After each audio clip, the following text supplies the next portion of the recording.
والنقى والحلم والكرم. أما بعد أعوذ بالله من الشيطان الرجيم ببركة بسم الله الرحمن الرحيم. محمد رسول الله صدق الله المولانا العظيم. منبر رسول پر رونق افروز علماء ذوی الاحترام، عرش مقام سعادات العظام، شہنشاہ خطابت سید السادات شہزاد غوث اعظم حضرت العلام سید امین القادری صاحب قبلہ مدد اللہ النورانی، سید السادات شہزاد شاہ جیلان حضرت قبلہ سید تفضل الحسین صاحب قبلہ مدد اللہ النورانی، میرے سامنے بیٹھے بزرگوں، نوجوان ساتھیوں، پیارے بچوں، السلام علیکم ورحمۃ اللہ وبرکاتہ۔ میں جیسے آپ کو درود و سلام پڑھاؤں بآواز بلند پڑھیں۔ الصلاۃ والسلام علیک یا رسول اللہ، الصلاۃ والسلام علیک یا حبیب اللہ، الصلاۃ والسلام علیک یا نبی اللہ، الصلاۃ والسلام علیک یا نور اللہ، وعلى آلِكَ وَأَصْحَابِكَ یا خاتم النبیین صلی اللہ علیہ وسلم۔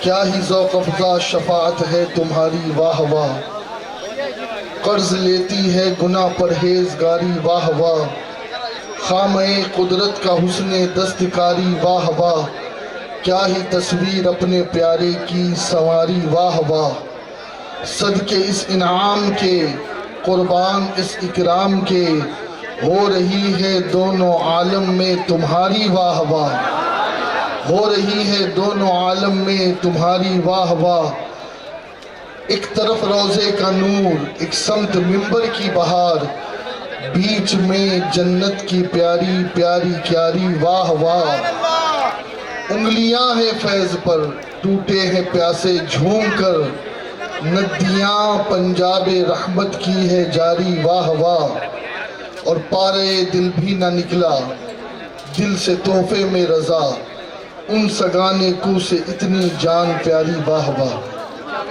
تقریر تو انشاءاللہ شہنشاہ خطابت سے ہی ہم سنیں گے، اور مجھے امید ہے انشاءاللہ کہ جب تک مائک حضرت کے پاس پہنچے گا اس وقت تک یہ شہر خموشہ کے مثل انشاءاللہ مجمع اور اہل اسٹیج اور منتظمین انشاءاللہ ہو جائیں گے۔ اللہ رب العزت ہمیں سکون قلبی اور ذہنی سکون نصیب فرمائے، اور پوری دنیا سے اللہ تعالیٰ بے چینی اور اضطراب کو دور فرمائے۔ آج حضرت قبلہ علامہ فضل حق صاحب نے جو خطاب کا عنوان عطا کیا، اصل خطاب تو انشاءاللہ قائد محترم خطیب عالمی انقلاب حضرت علامہ شاکر نوری صاحب قبلہ کا اور قبلہ سید امین القادری صاحب کا ہی ہوگا۔ میں صرف ایک پیغام آپ کے سامنے دوں گا اور یہاں سے میں رخصت ہو جاؤں گا۔ حضور تاج الشریعہ دعا کرتے ہیں کہ اللہ جہاں میں عام پیغام شہ احمد رضا کر دے، جہاں میں عام پیغام شہ احمد رضا کر دے، پلٹ کر پیچھے دیکھیں پھر سے تجدید وفا کر دے۔ پوری دنیا آگے دیکھنے کی بات کر رہی ہے، پوری دنیا آگے بڑھنے کی بات کر رہی ہے، لیکن تاج الشریعہ نے کہا نہیں، امام احمد رضا کا پیغام اسی وقت عام ہوگا جب ہم پلٹ کر اپنے اسلاف کی زندگی کو دیکھیں گے، پلٹ کر اپنے اسلاف کے عقیدے کو دیکھیں گے۔ اور دوستو آپ کو پتا ہے آج ہم اشرف علی تھانوی کا بائیکاٹ کرتے ہیں، قاسم نانوتوی، گنگوہی، رشید احمد گنگوہی اور دوسرے جتنے بھی گستاخان رسول ہیں، جبکہ علم اگر دیکھا جائے تو اگر کسی موضوع پر جب وہ لکھنے پہ آئے ہیں تو انہوں نے علم کے دریا بھی بہائے ہیں، لیکن ہم یہ کہتے ہیں کہ علم سے بھی بڑا عشق ہوتا ہے، علم سے بڑا ادب ہوتا ہے۔ اعلیٰ حضرت کو اگر ہم نے مانا ہے تو اس لیے مانا ہے کہ جب ہم نے امام احمد رضا کی تعلیمات کا مطالعہ کیا تو عین مجدد الف ثانی کی تعلیمات کے مقابل میں ان کی تعلیمات کو ان کے جیسا پایا۔ ہم نے جب شاہ ولی اللہ محدث دہلوی کا مسلک دیکھا اور امام احمد رضا کا مسلک دیکھا تو ہمیں دونوں مسلک ایک ہی نظر آئے۔ جب ہم نے شاہ عبدالعزیز محدث دہلوی کا مسلک دیکھا اور امام احمد رضا کا مسلک دیکھا تو ہمیں دونوں مسالک ایک ہی نظر آئے۔ جب ہم نے مخدوم اشرف جہانگیر سمنانی کا مسلک دیکھا اور امام احمد رضا کا مسلک دیکھا تو ہمیں وہ مسلک ایک ہی نظر آئے۔ ہم نے جب بزرگان قادریت اور بزرگان چشتیت و نقشبندیت کا مسلک دیکھا اور امام احمد رضا کا مسلک دیکھا تو ہمیں وہ ایک ہی نظر آیا۔ اگر کہیں بھی امام احمد رضا ہمیں ان بزرگوں کے مسلک سے ہٹے ہوئے نظر آتے تو ہم نے جس طریقے سے دوسروں کو رد کر دیا ہم امام احمد رضا کو بھی رد کر دیتے۔ لیکن اگر آج ہم یہ کہتے ہیں یا الہی مسلک احمد رضا خان زندہ باد تو ہم اپنی مرضی سے نہیں کہتے، ہم سید العلماء کی اس بات کو دہراتے ہیں کہ یا الہی مسلک احمد رضا خان زندہ باد حفظ ناموس رسالت کا جو ذمہ دار ہے۔ آج پوری دنیا بڑی عجیب باتیں کر رہی ہے۔ مولانا اب کرونا کا زمانہ آ گیا، اب وہ زمانہ نہیں رہا کہ ہم اس قسم کی باتیں کریں۔ میں نے کرونا کے زمانے میں بھی یہ کہا تھا، نہ ایڈس، نہ HIV، نہ کینسر اور نہ ہی کوئی اور مرض اور نہ ہی کوئی کرونا اتنا خطرناک ہے جتنے خطرناک وہابیت کے جراثیم ہیں، جتنے خطرناک رافضیت کے جراثیم ہیں، جتنے خطرناک بدعقیدیت کے جراثیم ہیں۔ لوگوں نے کہا مولانا آپ ایسے کیسے کہہ رہے؟ میں نے کہا ہاں، اگر خدا نہ کرے کسی کو کرونا لگ گیا تو اس کی جان جائے گی، لیکن اگر کسی کو وہابیت کے جراثیم لگ گئے تو اس کا ایمان نکل جائے گا، اس کا ایمان نکل جائے گا۔ اور یاد رکھو حضور تاج الشریعہ نے جو کہا نا، جہاں میں عام پیغام شہ احمد رضا کر دے، احمد رضا کا پیغام اللہ کی قسم کوئی نیا پیغام نہیں، جو 1.25 لاکھ صحابہ کا پیغام تھا وہی احمد رضا کا پیغام، جو غوث اعظم کا پیغام تھا وہی احمد رضا کا پیغام ہے، جو مخدوم اشرف کا پیغام ہے، جو سرکار غریب نواز کا پیغام ہے وہی امام احمد رضا کا پیغام ہے۔ اور پھر اگر پھر بھی کوئی سمجھ نہ پائے تو پھر آگے حضور تاج الشریعہ نے ایک اور شعر لکھا، جہاں میں عام پیغام شہ احمد رضا کر دے، پلٹ کر پیچھے دیکھے پھر سے تجدید وفا کر دے، اور نبی سے جو ہے بیگانہ اسے دل سے جدا کر دے۔ سمجھے یا نہیں؟ نبی سے جو ہے بیگانہ اسے دل سے جدا کر دے، پدر مادر برادر مال و جا ان پر فدا کر دے۔ بس ایک بات بتا کر کے گفتگو ختم کر رہا ہوں میں، باپ کا مقام اتنا بلند و بالا ہے کہ بعض صورتوں میں اللہ نے ماں سے بھی زیادہ فضیلت باپ کو عطا فرمائی، یہاں تک کہ رسول کریم نے فرمایا کہ باپ اگر ظلم کرنے والا بھی ہے تب بھی بیٹے کو ظلم کرنے کی اجازت بولو نہیں ہے، بیٹے کو ظلم کرنے کی اجازت نہیں ہے۔ بیٹا اپنے باپ کا ادب کرے گا، اپنے باپ کی تعظیم کرے گا، اپنے باپ کی قدر کرے گا. لیکن جب ہم صحابہ کی زندگی کو دیکھتے ہیں تو ہمیں بڑا عجیب نظر آتا ہے. ایک جنگ ہے اور ابو عبیدہ ایک کٹا ہوا سر اپنے ہاتھ میں لے کر نبی کی بارگاہ میں لا رہے ہیں. توجہ چاہوں گا، اگر اہل مسند تھوڑی سی دعا دے دینا تو ان سے تو مجھے کل بھی گلا نہیں تھا اور کبھی گلا ہوگا ہی نہیں. اگر ان سے ہی گلا کرنا ہوتا تو ہم یہ مجمع ہی نہیں سجاتے. انہیں تو سمجھانا ہے، یہ تو بڑے بھولے ہیں. ہاتھ میں کٹی ہوئی گردن، رسول پاک صلی اللہ علیہ وسلم نے فرمایا ابو عبیدہ یہ کیا ہے؟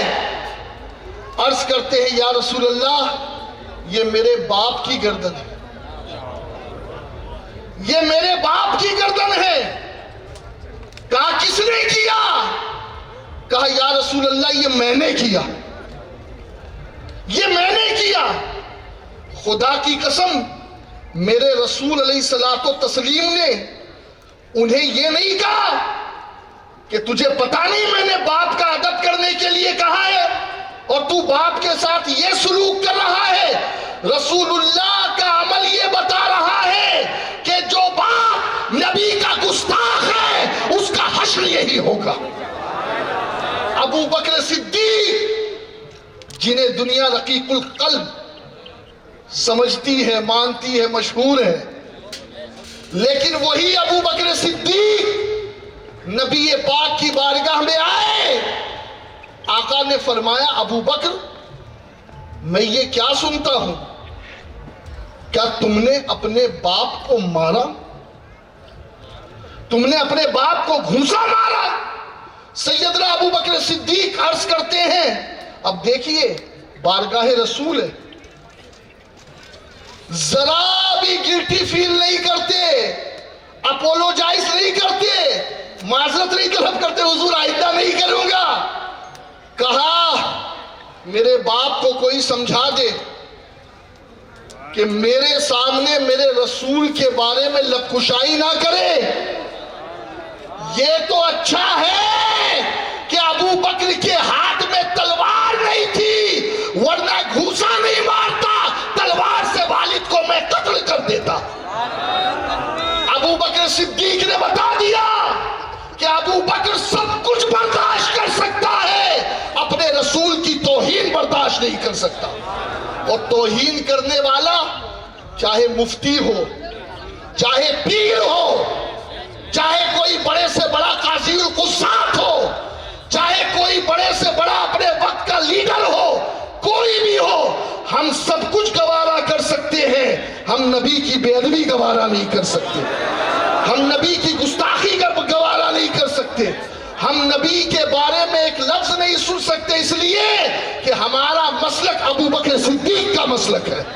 اور ابو بکر صدیق نے یہی بتایا. آپ کو پتا ہے ان کے بیٹے ہیں شہزادے حضرت عبد الرحمن، وہ کہتے ابا آپ کو پتا ہے جنگ بدر میں مشرکین مکہ کے ساتھ تھا اور آپ رسول اللہ کی فوج میں تھے، لیکن ایک ایسا موقع آ گیا کہ جب میرے پاس وقت بھی تھا، موقع بھی تھا اور چانس بھی تھا کہ میں آپ کا کام تمام کر دیتا، لیکن یا والد ابو بکر صدیق سے کہتے ہیں ابا اس وقت میں نے آپ کو چھوڑ دیا یہ سمجھ کر کہ یہ میرا باپ ہے، یہ میرا باپ ہے. باپ معاف کرنا دوستو، میں کسی اور کی مثال نہیں دے رہا ہوں چونکہ وقت میں تنگی ہے، صرف آج باپ پر ہی بات شروع کر کے باپ پر ہی ختم کر رہا ہوں.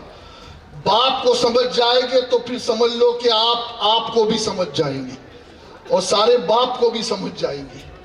اب آپ دیکھیں عبد الرحمن کہہ رہے ہیں آپ جنگ بدر میں میرے سامنے تھے اور اگر میں چاہتا تو دم زدن میں آپ کا کام تمام کر دیتا. کوئی اور والد ہوتے تو کہتے بیٹا شکریہ تو نے میری جاں بخشی کی، مہربانی تیری، تو نے باپ کا احترام کیا.